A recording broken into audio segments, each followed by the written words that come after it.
நேர்கள் அனைவருக்கும் அன்பான வணக்கம். புது வெளிச்சம் நிகழ்ச்சியில் மீண்டும் இன்றைய பொழுதில் உங்கள் அனைவரையும் சந்திப்பதில் மகிழ்ச்சி அடைகிறோம். GSP+ வரிச்சலுகை மீண்டும் ஸ்ரீலங்காவுக்கு வழங்கப்பட போகிறது என்கிற அறிவித்தல் ஐரோப்பிய ஒன்றியத்திலிருந்து வெளியாகி இருக்கிற ஒரு சூழலில் இன்றைய புது வெளிச்சம் சர்வதேச அரசியலின் மிக முக்கியமான அங்கங்களை பற்றிய பார்வைகளை கொண்டு வரவிருக்கிறது. ஸ்ரீலங்காவுக்கு சில நிபந்தனைகளின் அடிப்படையில் இன்றைய பொழுது ஐரோப்பிய ஒன்றியத்தினால் GSP+ வழங்குவது என்கிற தீர்மானம் எடுக்கப்பட்டிருக்கிறது. மறுமுனையில் இந்த GSP+ விவகாரம் அல்லது ஐரோப்பிய ஒன்றியம், ஐக்கிய ராச்சியம், அமெரிக்கா என்று கூறக்கூடிய மேற்கத்திய சர்வதேச நாடுகளுடைய அரசியல் ஈழத்தமிழர்கள் குறித்து எந்த திசையில் நகர்ந்து கொண்டிருக்கிறது என்பது பற்றிய பார்வைகள், மார்ச் மாதம் ஜெனீவாவில் ஒரு மனித உரிமை கூட்டத்தொடர் மீண்டும் நடக்கவிருக்கின்ற ஒரு சூழலில் அதில் ஆராயப்படக்கூடிய விடயங்கள் அல்லது அதில் தமிழர்கள் செய்யக்கூடிய பணிகள் என்று பலவிதமான விடயங்களை கல்வியலாளர்கள், அது தவிர முன்னாள் மனித உரிமை ஆணையாளர் நாயகம் நவநீதம் பிள்ளை, இன்னும் பலவிதமானவர்கள் அமெரிக்காவில் ஒரு மாநாட்டில் பேசியிருக்கிறார்கள். ஆக அந்த மாநாட்டில் மிக காத்திரமான விடயங்கள் ஆராயப்பட்டிருக்கின்றன. அமெரிக்க தமிழ் சங்கம் இதனை ஒழுங்கு செய்திருந்தது. அதிலிருந்து சில பதிவுகளையும் கொண்டு வரவிருக்கிறோம். முதலில் GSP+ ஸ்ரீலங்காவுக்கு வழங்கப்பட்டிருக்கிறது. இது பற்றி ஸ்ரீலங்கா அரசினுடைய பிரதமர் ரணில் விக்ரமசிங்க நல்லாட்சி அரசினுடைய தொடர்ச்சியான உழைப்பும் அர்ப்பணிப்பும் இந்த வெற்றியினை தங்களுக்கு கொண்டு வந்திருக்கிறது என்று தெரிவித்திருக்கிறார். தமிழர்கள் தரப்பில் இது பற்றி என்ன சொல்கிறார்கள் என்று பார்க்க வேண்டும். அனைத்துலக ஈழத்தமிழர் மக்களவையின் சர்வதேச பேச்சாளர் ஸ்டீஃபன் புஷ்பராஜா இப்போது நோர்வேயிலிருந்து எங்களோடு இணைந்து கொண்டிருக்கிறார். அவரிடம் பேசி பார்க்கலாம். ஸ்டீஃபன் அவர்களே வணக்கம். வணக்கம் தினேஷ். வணக்கம் தமிழ் நேயர்களே. உண்மையில் 2010ஆம் ஆண்டு இந்த GSP+ என்பது ஸ்ரீலங்காவுக்கு மனித உரிமை மீறல்கள் இன்னும் பலவிதமான காரணங்களை காட்டி இந்த சலுகை என்பது நிறுத்தப்பட்டது. இப்போது மீண்டும் வழங்கப்பட்டிருக்கிறது. தமிழர்களை பொறுத்த வரைக்கும் நீங்களும் இந்த GSP+ பற்றிய விவகாரத்தில் தொடர்ச்சியாக பல வேலைகளில் ஈடுபட்டிருந்தவர்கள், நீங்கள் இதனை எப்படி பார்க்கிறீர்கள்? நிச்சயமாக தமிழர்களை பொறுத்தவரையில், முக்கியமாக இந்த புலம்பெயர் தேசத்தில் இருக்கின்ற தமிழ் செயற்பாட்டாளர்கள் அமைப்புகளை பொறுத்தவரையில் இது ஒரு பின்னடைவாகும் என்றுதான் நான் நினைக்கின்றேன். இதில் முக்கியமாக பார்த்தீங்கன்னு சொன்னால் 2010ஆம் ஆண்டு இதை கஷ்டப்பட்டு இந்த GSP+ இலங்கைக்கு நாங்கள் என்ன மாதிரி நிறுத்தினமோ அதை தொடர்ச்சியாக வைத்திருக்க முடியாத அளவுக்கு எங்களோட செயற்பாடு ஓரளவுக்கு குறைந்திருக்கின்றது. ஆனால் இப்ப கூட அது நேரம் போகவில்லை என்றுதான் நான் கருதுகின்றேன். நான் நினைக்கிறேன் இந்த GSP+ வரிச்சலுகை அந்த வளர்ச்சி அடைந்து வர நாடுகளுடைய வியாபாரங்களை கூட்டுவதற்கு இந்த ஐரோப்பிய யூனியனால கொடுக்கப்பட்டதான் இந்த GSP வரிச்சலுகை. அதிலே நான் நினைக்கிறேன் 8 நாடுகள் இன்றைக்கு இருக்கிற அந்த 8 நாடுகளிலே இலங்கை, ஸ்ரீலங்காவும் ஒரு நாடு, அந்த பிலிப்பைன்ஸ், பாகிஸ்தான், கிர்கிஸ்தான், அப்படி சில நாடுகள், பரகுவாய் போன்ற நாடுகள் போல ஸ்ரீலங்காவுக்கும் அந்த GSP வரிச்சலுகை முதலே கொடுத்து வந்தார்கள், நிப்பாட்டப்பட்டது. இப்பொழுது இதுல இன்றைக்கு எடுத்த முடிவு அந்த கமிஷன் தான் அந்த GSP+ இலங்கை கொடுக்கிறதாக முடிவெடுத்திருக்கிறார்கள். ஆனால் இறுதி கட்டமாக ஐரோப்பிய யூனியனிலே அவருடைய பாராளுமன்றத்திலே இது அங்கீகரிக்கப்பட வேண்டும்.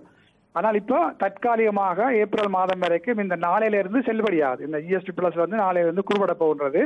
பிறகு அந்த ஏப்ரல் மாதத்துக்குள்ள இலங்கையினுடைய இன்னும் அவர்களுடைய செய்யப்பட வேண்டிய வேலைகள் சரியான முறையில் செய்யப்பட்டால் ஏப்ரல் மாதத்தில் பார்லிமெண்டிலே, அதாவது யூரோப்பியன் பார்லிமெண்டிலே இறுதியாக எடுக்கின்ற முடிவுதான் அது தொடர்ச்சியாக இலங்கைக்கு இந்த GSP வரிச்சலுகையை கொடுக்கும். கமிஷன் இதனை கொடுக்க வேண்டும் என்கிற ஒரு தீர்மானம் எடுத்திருக்கிற ஒரு சூழலில் கிட்டத்தட்ட ஐரோப்பிய ஒன்றிய நாடாளுமன்றத்திலும் வரக்கூடிய முடிவு இதற்கு ஒத்ததாகத்தானே வரக்கூடிய வாய்ப்பு அதிகமாக இருக்கிறது. அதனை இந்த கமிஷனுடைய முடிவினை மாற்றியமைக்கக்கூடிய ஒரு வாய்ப்பு என்பது மிக குறைவாகத்தானே இருக்கிறது இல்லையா? கமிஷனுடைய முன்மொழிவு மாற்றி அமைக்கிறது மிக கஷ்டமான விடயம். இருந்தாலும் நாங்கள் சரியான முறையில் அதை முயற்சித்து பாராளுமன்றத்தில் இருக்கின்ற அனைத்து உறுப்பினர்களுக்கும் சரியான தகவலை கொடுத்தோம் என்று சொன்னால் நாங்கள் நிப்பாட்டுறதுக்கான சாத்தியக்கூறுகள் இருக்குது. நீங்கள் பார்த்தீங்கன்னா ஸ்ரீலங்காவினுடைய எக்ஸ்போர்ட்ல 3இல் 1 பகுதி ஐரோப்பாவுக்கு கொண்டிருக்கிறது.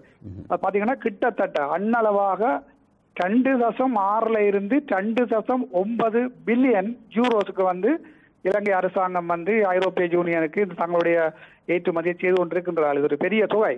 ஆகையினாலே இந்த இலங்கையை பொறுத்தவரை உண்மைக்கு அவர்கள் ஒரு பொருளாதார ரீதியாக அவர்கள் அடைந்த வெற்றியும் கூட.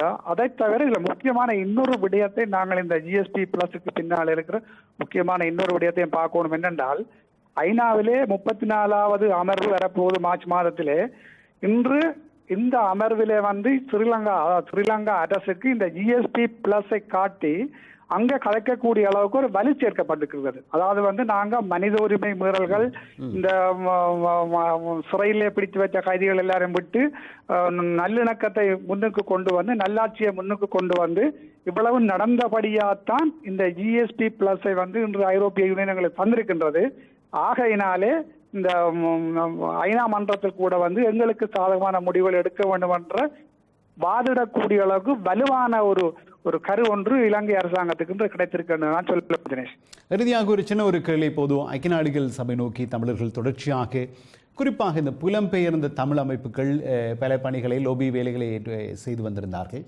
அதனுடைய இறுதி விளைவாக பார்க்கிற பொழுது ஸ்ரீலங்காவுக்கு சாதகமான ஒரு தீர்மானத்தை அமெரிக்காவும் ஸ்ரீலங்காவும் கொண்டு வருவதை கூட தடுக்க முடியவில்லை. மனித உரிமை அமைப்புகளாலும் தடுக்க முடியவில்லை, தமிழர்களால் தடுக்க முடியவில்லை. இந்த சர்வதேச அரசினுடைய பிரதானமான சக்திகள் அதனை தங்களுக்கு ஏற்றவாறு முடித்திருந்தார்கள்.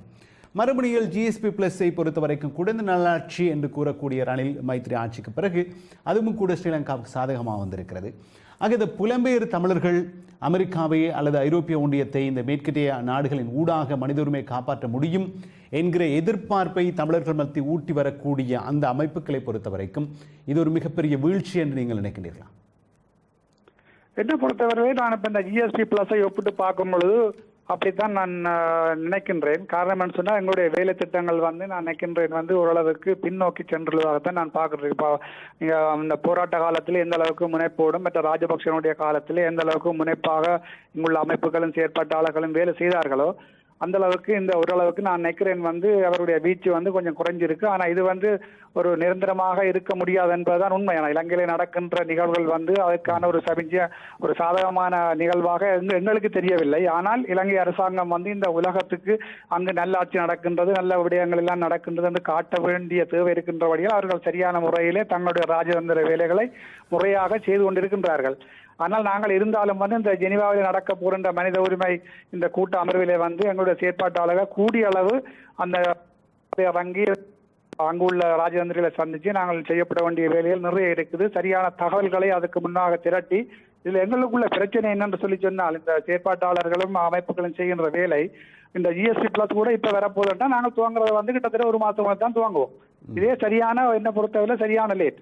அதே மாதிரி தான் இப்போ ஐநாவிலே 34வது அமர்வு வரப்போதுன்னு எங்களுக்கு ஏற்கனவே தெரியும். நாங்கள் இது வெகு விரைவிலேயே இப்போ துவங்கப்பட்டிருக்க வேண்டிய வேலை.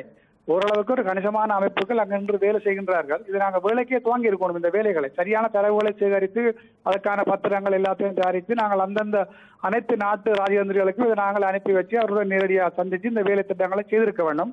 இப்போ இனி அந்த ஜெனீவாவிலும் என்ன மாதிரியான முடிவு வருதுன்றதை வந்து நாங்கள் பொறுத்திருந்து தான் பார்க்க வேண்டும். இது தனியாக அனைத்துலக ஈழத்தமிழர் மக்களவையினுடைய வேலை மட்டுமண்டில்லை, புலம்பெயர் தேசத்திலே இருக்கின்ற அனைத்து ஒட்டுமொத்த செயற்பாட்டாளர்களுடைய வேலை திட்டமாகத்தான் நான் பார்க்கிறேன். அனைத்து அமைப்புகளும் ஒன்றிணைந்து ஒரே குரலில் ஒரே விடயத்தை சொல்ல வேண்டிய காலகட்டம் என்பதை எல்லோரும் இதை உள்வாங்க வேண்டும் என்பதை என்னுடைய தாழ்மையான வேண்டுகோள். தினேஷ், நன்றி. ஸ்டீஃபன் புஷ்பராஜ் எங்களோடு இணைந்து கொண்டு உங்களுடைய பார்வையை, நிலைமையை, கருத்துக்களை பதிவு செய்திருக்கிறீர்கள். GSP பிளஸ் ஸ்ரீலங்காவுக்கு மீண்டும் வழங்கப்பட்டிருக்கிறது என்பது தமிழர்களை பொறுத்த வரைக்கும் அவ்வளவு சந்தோஷமான விடயமில்லை. சில தமிழர்களை பொறுத்த வரைக்கும் சந்தோஷப்படுகிறார்கள். காரணம், அவர்களுடைய வர்த்தகம் சார்ந்தும் இதில் லாபம் இருக்கக்கூடும் என்று எண்ணுகின்றவர்கள் இருக்கிறார்கள். மறுபடியில் பல பில்லியன்கள் பெறுமதியிலான வருமானத்தை ஸ்ரீலங்கா இதன் மூலம் ஈட்டுவதற்கான வாய்ப்பு ஸ்ரீலங்காவுக்கு கட்டியிருக்கிறது. ஆகவே ஸ்ரீலங்காவை பொறுத்த வரைக்கும் இது ஒரு வெற்றி என்று இந்த இடத்தில் நாங்கள் பதிவு செய்யலாம். ஆக இது ஒரு வடிவம். GSP பிளஸ் வந்திருக்கிற இந்த நேரத்தில் நாங்கள் ஜெனீவாவில் என்ன நடக்கும் என்பது பற்றிய ஒரு முன்னறிவிப்பு பார்வையினை பார்க்க வேண்டும். ஒட்டுமொத்தமாக 2009 போர் நடந்தது பின்னதாக இருக்கக்கூடிய பல நிலைமைகள், ஊரிலே பாதிக்கப்பட்ட நிலையில் இருக்கக்கூடிய பெண்கள், போராளிகள், அங்கு இருக்கக்கூடிய சட்டங்கள், ஐக்கிய நாடுகள் சபையில் நடக்கக்கூடிய நீதி விசாரணை நடவடிக்கைகள், இவை அத்தனையும் என்ன திசையில் போகின்றன என்பது பற்றிய ஒரு குறுக்கு வெட்டு பார்வையாக ஒரு மாநாடு அமெரிக்காவில் நடைபெற்றது. அமெரிக்க தமிழ்ச்சங்கம் இதனை ஒழுங்கு செய்திருந்தது. இதில் முன்னாள் மனித உரிமை ஆணையாளர் நவநீதம் பிள்ளை, டாக்டர் நிம்மி கௌரிநாதன், அது தவிர டாக்டர் கேட் குரோனைன் என்று கூறக்கூடிய ஒரு இது தொடர்பான ஒரு நிபுணர், டாக்டர் ஹேதர் ராயன், இவர் நாடு கடந்த அரசாங்கத்தினுடைய மெப் என்கிற அங்கத்தில் வேலை செய்கின்றவர், இப்படி பலரும் கலந்து கொண்டிருந்தார்கள். பிரித்தானியாவில் சென்றிருந்த ராஜ்குமார் அதற்கு அந்த நிகழ்ச்சிக்கு தலைமை தாங்கியிருந்தார். நாங்கள் அந்த நவநீதம் பிள்ளை அவர்கள் உட்பட பலருடைய அந்த கருத்துக்களையும் இந்த இடத்தில் சுருக்கமாக கொண்டு வரவிருக்கிறோம். அதற்கிடையில் ராஜ்குமார், நீங்கள் இந்த நிகழ்ச்சியினை தலைமை தாங்கியிருக்கிறீர்கள். மிகச் சுருக்கமாக இந்த மாநாடு அமெரிக்காவில் நடைபெற்றிருந்தது, அதை பற்றிய சின்னதான ஒரு அறிமுகம் சொல்லுங்கள். நாங்கள் அடுத்து நேரடியாக நவநீதம் பிள்ளை அவர்களுடைய கருத்துக்கு போகலாம். அனைவருக்கும் வணக்கம். வணக்கம் தினேஷ். இது இலங்கை தமிழ்ச் சங்கம், அதாவது அமெரிக்காவில் மையமாக கொண்டிருக்கும் இலங்கை தமிழ்ச் சங்கத்தின் 39வது ஆண்டு நிறைவையொட்டி அவர்கள் ஒவ்வொரு வருடம் அங்கே ஆண்டு விழா நடத்துவார்கள். அந்த 39வது ஆண்டு விழா இவ்வாண்டு நவம்பர் மாதம் நடைபெற்றது. அந்த ஆண்டு விழாவிலேயே இந்த பேனல் டிஸ்கஷன், அதாவது accountability in the island of Sri Lanka என்ற தலைப்பிலான அந்த பேனல் டிஸ்கஷன் நடைபெற்றது. அங்கேதான் இந்த பேனல் டிஸ்கஷனில் இந்த விடயங்கள் பேசப்பட்டிருந்தது. முக்கியமாக ஒரு சின்ன அறிமுகம் தருவதாக இருந்தால், இலங்கை தமிழ்ச் சங்கமானது பல மனிதநேய பணிகளையும் சமூக மற்றும் மனித உரிமை பணிகளை தாயகத்திலும் புலம்பெயர்ந்த நாடுகளிலும் செய்து கொண்டு வருகின்றார்கள். அவர்கள் முக்கியமாக நியூயார்க், நியூ ஜெர்சியை மையமாக கொண்டு அமெரிக்க கண்டம் முழுவதுமாக தமிழ் சங்கங்களை ஒன்றிணைத்து செயற்பட்டு வருகின்றார்கள். இந்த இடத்தில் ராஜ்குமார் நேரடியாக உண்மையில் நவநீதம் பிள்ளை அவர்கள் அங்கு பல கருத்துக்களை சொல்லியிருந்தார். அதிலிருந்து மிகச் சுருக்கமான முக்கியமான சில கருத்துக்களை இங்கே கொண்டு வருவது பொருத்தம். அதிலிருந்து இடையவர்களுடைய கருத்துக்களும் போலாம். முன்னாள் மனித உரிமை ஆணையாளர் நாயகம் நவநீதம் பிள்ளை அவர்கள் அந்த மாநாட்டில் பேசுகிற பொழுது இப்படி சொன்னார். So let me briefly say that the United Nations, as you know, started off as a body of governments, of sovereign states, each one asserting their sovereignty. And this is what Sri Lanka has used again and again. This is what many states use when we criticize them for human rights violations. That's an internal issue, don't touch it. It was so surprising when one of the special rapporteurs just looked around in Switzerland. Like we say, he looked at the backyard in Switzerland, where the discussion has always been on violations in developing countries elsewhere. And he found that the treatment of migrants, people of color, was terrible, poor people in Switzerland. And of course, not a good reaction from the good government of Switzerland. And this is the reaction of governments everywhere, including Sri Lanka, who said this is an internal matter, do not interfere in the internal matters. So that first resolution at the Human Rights Council was not carried, as you know, because the Sri Lankan ambassador heard that the European states were talking about this, and so he had all his counter tactics, and they actually got a resolution complimenting Sri Lanka for ending terrorism. And I was very new and saw that. How did that happen? That a good initiative was hijacked by a government that is supposed to explain to the world why it killed so many people. And so I went to Navaneetham பிள்ளை அந்த மாநாட்டில் பேசுகிற பொழுது மிக முக்கியமாக ஒரு பேச்சில் குறிப்பிட்ட விடயம், மனித உரிமை மீறல்கள் பற்றிய விடயத்தை தொடுகிற பொழுது ஸ்ரீலங்கா மீண்டும் மீண்டும் சொல்லுகிற விடயம் இறைமை என்பது, அதாவது ஆட்புல ஒருமைப்பாடு, அந்த நாட்டினுடைய இறைமை என்பதை காப்பாற்ற வேண்டும். ஆகவே அனைத்து மனித உரிமை பிரச்சனைகளும் உள்நாடு சம்பந்தப்பட்டது, வெளிநாடுகள் தலையிடக்கூடாது என்கிற விடயத்தை மீண்டும் மீண்டும் சொல்லி வந்ததை அவர் சுட்டிக்காட்டியிருக்கிறார். அது தவிர ஐக்கிய நாடுகள் சபை போன்ற பொறிமுறைகளில் தமிழர்கள் அல்லது ஒட்டுமொத்தமாக மனித உரிமைவாதிகள் பலர் அவநம்பிக்கை கொண்டிருந்தாலும் கூட அதில் இருக்கக்கூடிய சில பொறிமுறைகள் தான் ஓரளவுக்கு சில நீதிகளை கொண்டு வருவதற்கான வாய்ப்பு இருக்கிற என்கிற விடயத்தை சொல்லியிருந்தார். பல விடயங்களை பேசினார். நினைக்கிறேன் ராஜ்குமார், நீங்கள் என்ன சொல்லுங்கள்? அவர் என்னென்ன முக்கியமான விடயங்களை சொல்லியிருந்தார்? பல விடயங்களை பற்றி பேசியிருந்தார். நீங்கள் எப்படி அவருடைய உரையினை சாராம்சப்படுத்துவதாக இருந்தால் எப்படி படுத்துவீர்கள்? அவர் கூறிய விடயத்தில் முக்கியமாக ஐநா என்பது நாடுகளின் ஒரு கூட்டமைப்பாகவும் நாடுகளை மையப்படுத்தியே அது இயங்கிக் கொண்டிருக்கின்றது என்ற கருத்து நாம் அனைவரும் அறிந்த விடயமே. அதிலே முக்கியமாக அவர் இன்னொரு கருத்தை கூறியிருந்தார், மனித உரிமையை நீங்கள் சரியான ஒரு வழியாக எடுத்திருக்கின்றீர்கள் உங்கள் போராட்டத்தை தொடர்வதற்கு. நிச்சயமாக 2009 பின்னும் நாங்கள் இதைத்தான் கூறினோம். அதாவது ஐநாவில் தொடர்ச்சியாக செயற்பட்டவன் என்ற முறையில் அந்த செயற்பாடுகளில் ஈடுபட்டுக் கொண்டிருக்கும் போது பல விமர்சனங்கள் வைக்கப்பட்டது. நீங்கள் ஐநாவில் என்ன செய்ய போகின்றீர்கள், அது நாடுகளின் கூட்டமைப்பான இடம் என்று பல விமர்சனங்களை வைத்தார்கள். ஆனால் அந்த இடத்திலே நான் ஒரு விடயத்தை கூறியிருந்தேன், மீண்டும் ஒரு முறை அதை ஞாபகப்படுத்த விரும்புகின்றேன். மனித உரிமை என்ற ஒரே ஒரு விடயத்தில் தான் நாங்கள் சர்வதேச நாடுகள் அல்லது சர்வதேச தலைமைகளை நாங்கள் அணுகக்கூடியதாக, அதாவது ஒரு அமைப்புகளாக அல்லது பொது அமைப்புகளின் சார்பில் ஒரு மனித உரிமை ஆர்வலர்களாக நாங்கள் சந்திக்கக்கூடியதாக இருந்தது. அந்த இடத்திலே அழுத்தங்களை கூடுதலாக நாங்கள் பிரயோகிக்கக்கூடியதாக இருந்தது. நான் நினைக்கின்றேன் அந்த கருத்துக்கு இது ஒரு மீள் உறுதிப்படுத்தல் அல்ல மீள் ஒரு வலியுறுத்தலுக்கான ஒரு காலமாகவும் பார்க்கப்படலாம். ஏனென்றால் நவநீதம் பிள்ளை அம்மையார் கூறியிருக்கின்றார், அங்கே நாங்கள் சரியான ஒரு பாதையை தேர்ந்தெடுத்திருக்கின்றோம், அதாவது மனித உரிமைக்குள்ளால் செல்வது. ஆனால் அங்கே சென்றாலும் கூட அவர் அடுத்த கட்டத்தில் அவர் கூடும் அந்த கருத்து என்னவென்று சொன்னால், அங்கே நாடுகளின் ஒரு கூட்டமைப்பு, நாடுகள் என்ன விடயங்களை நகர்த்த போகின்றது என்பதை வைத்துத்தான் சில நகர்வுகள் இருக்க போகின்றது. அப்ப அங்கேதான் அந்த கேள்வியும் எழுகிறது, எந்த நாடு அடுத்த கட்டமாக இந்த அக்கௌண்டபிலிட்டி, அதாவது பொறுப்பு கூறல் தொடர்பாக மனித உரிமை அல்லது போர்க்குற்றங்கள், இன அழிப்புக்கு எதிரான குற்றங்களின் விசாரணைகளை முன்னகர்த்த போகின்றது என்ற கேள்வி இங்கே தொங்கி நிற்கின்றது. இந்த இடத்தில் முக்கியமாக ராஜ்குமார் நாங்கள் பார்க்கலாம்,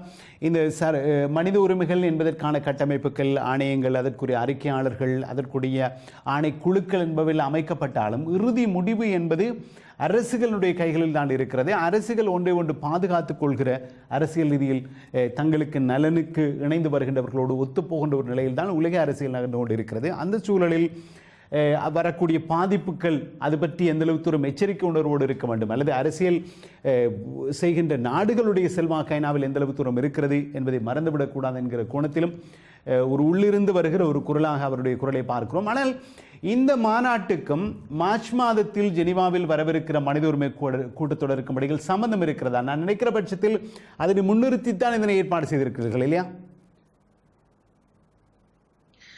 நல்ல ஒரு கேள்வி தினேஷ். என்னென்று சொன்னால், இன்று ஒரு ஆட்சி மாற்றத்தின் பின் சர்வதேச அளவிலே நாடுகள் இலங்கை மீதான ஒரு அழுத்தத்தை தளர விட்டிருக்கின்றார்கள். அது உங்களுக்கு தெரியும், நேர்களுக்கு தெரியும். அந்த தளர்ச்சியின் காரணமாக இலங்கை அரசாங்கம் தான் உள்ளகமாக ஒரு விசாரணையை செய்கின்றேன் என்ற ஒரு ஆணையை கூட மனித உரிமை கழகத்தில் பெற்றுக் கொண்டிருந்தது.